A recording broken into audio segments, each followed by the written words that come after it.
If you've mixed a drum kit before, you've been there. The tom mics pick up more cymbals than toms, and it makes your mix a mess. So today we're going to talk about a few techniques that you can use to eliminate cymbal bleed at the source. That way you're not fiddling with the gate's threshold all the time during the performance instead of writing the vocals. Hey, if you're new here and you're passionate about making church sound great so that people can focus on Jesus, go ahead and hit subscribe and ding the little bell to get notified every time new content drops. I interviewed my friend Travis Dammy, who's a great drummer and a great sound tech, about some of his secrets to keeping the cymbals from overpowering everything else. I'm a drummer, and one of the things as a sound engineer that I have to fight against is when drummers, when their dynamic doesn't match the dynamic of the rest of the band or the singers. So I call it mismatched dynamics.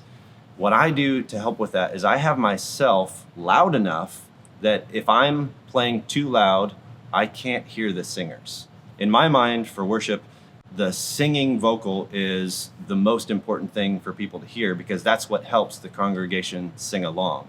So I'm going to have myself pretty loud in my mix. If I'm bash-tastic on the cymbal and I can't hear the singers, I know, okay, I can't hear the singers. I need to adjust my dynamic to serve the singers.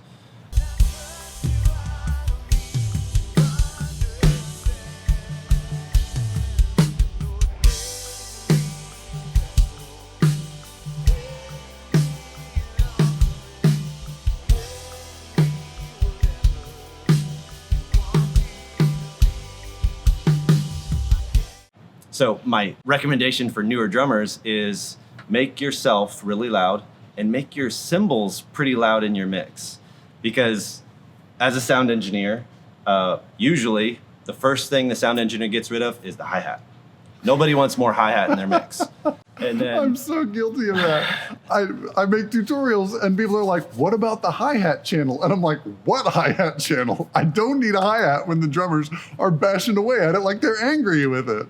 Yeah, so making sure that the drummer has the cymbals loud enough so that when they're hitting hard, the cymbals are abrasive in their ears. So that hopefully it's a little bit of, I don't know, psychoacoustics. I don't know, big words that James uses. Monitor psychology, right? Where I want the drummer to learn how to have a huge kick and snare drum all the time, but be able to use the cymbals more as texture, and the texture creates the dynamic rather than the volume creating the dynamic. And it's way easier to just play this hand goes the same height as this hand. That means that the hi-hat is going to be annoyingly loud in relation to the snare drum. And so what I want to be able to do is kind of trick myself and those other drummers into playing that hi-hat quieter and just using texture for the dynamic and still hitting that snare drum nice and hard. Because right now, the worship sound, as far as how I'm hearing it, is kick and snare are king, and the cymbals they're like a texture. They're like a wash underneath the kick and snare in a mix. So I want to use my mix to kind of help me facilitate that for the sound engineer. I want to make their life easy. So how I like to say it is I want them to be able to go on, up, pretty good.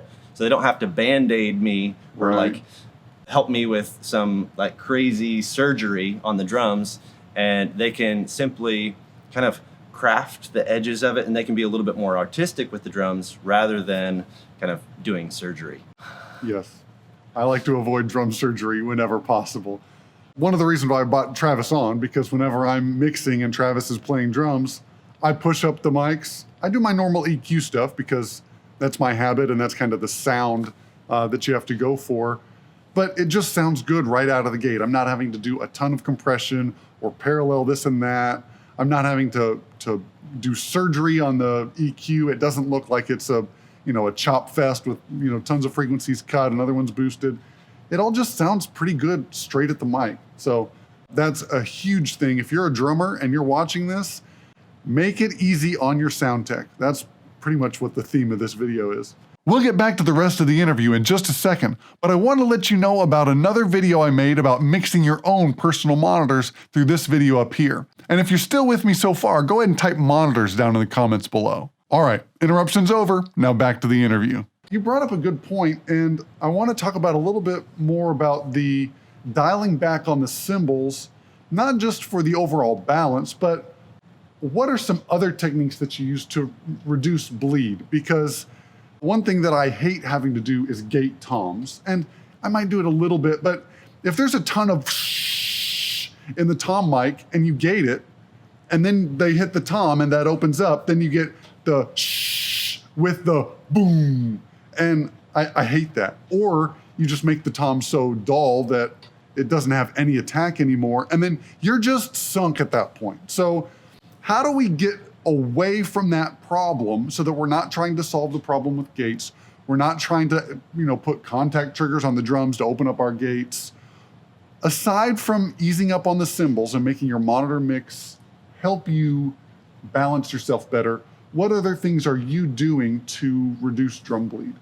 There's a lot of different nuance to it. One of the things I'll add to what I said earlier, a smart drummer that I got to hear, I think he did a video or something, Instagram post maybe. He said drummers should beat their drums and pet their cymbals. And so that's kind of that working on those mismatched dynamics of really hitting the snare drum hard and then being gentle on the ride cymbal, which is a little bit tricky with coordinating our body, but it's something to really work at. The other things that I do, I like to know the polar pattern of the tom mics so that I put the tom mic in a specific place so it's going to reject that ride cymbal as much as possible. Another thing that I changed from when I was playing pet band in high school and college, when we didn't have microphones on the drums, you just had to play loud to fill the volleyball or basketball stadium with sound, is when I added mics, I took my ride cymbal from kind of being in this nice, comfortable spot where it was similar to the snare movement. I brought it up higher and I angled it more towards me so that it was farther away from the floor tom mic for sure. The floor tom mic, the frequencies of it, you have to hit it pretty hard and solid for it to really speak. And if I have the ride cymbal that speaks really easy right next to it, it makes it so the bleed is pretty tricky to work with. So I raised my ride cymbal so it's farther away from the microphone. I angled it so I'm not like bashing on the edge of it and spending $300 a month replacing my ride cymbal, as well as I want to think about the positioning of the high tom mic and where it's in relation to my cymbals. I'm compromising a little bit because I could set up my drums so they were really comfortable for me to play physically, but they don't sound as good through microphones.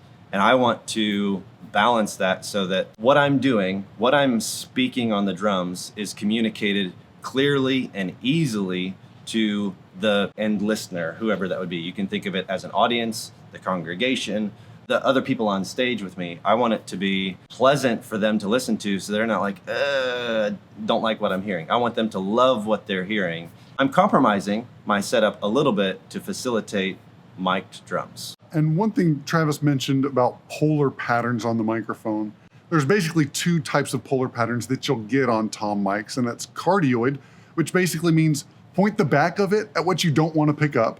And then there's hypercardioid, which has a little bit narrower pattern in the front, and it will reject more from the sides, but there's a little lobe in the back that will pick up as well. So if you look up, you take a picture of your drum mic and say, what polar pattern is this? You can find out, and then if it's hypercardioid, then you don't want to point the back of that microphone right at the ride cymbal. You might want to have it angled a little bit. Or if you've got a high tom and you've got cymbals on either side, that might be a great time to have a hypercardioid mic because it's going to reject more sound coming in from the sides. If you want to see the rest of the interview, you can check it out over here. Be sure you share this with your drummer friends and even your drummer enemies, and be sure to hit thumbs up if you like this video. Don't forget to hit subscribe and ding the little bell and turn on notifications so you can know exactly when the next video drops. Check out some more videos on getting great drum sounds over here, and remember, it's all about the low end, avoid the sound tech solo, and nobody leaves church humming the kick drum. We'll see you back here next time on Attaway Audio.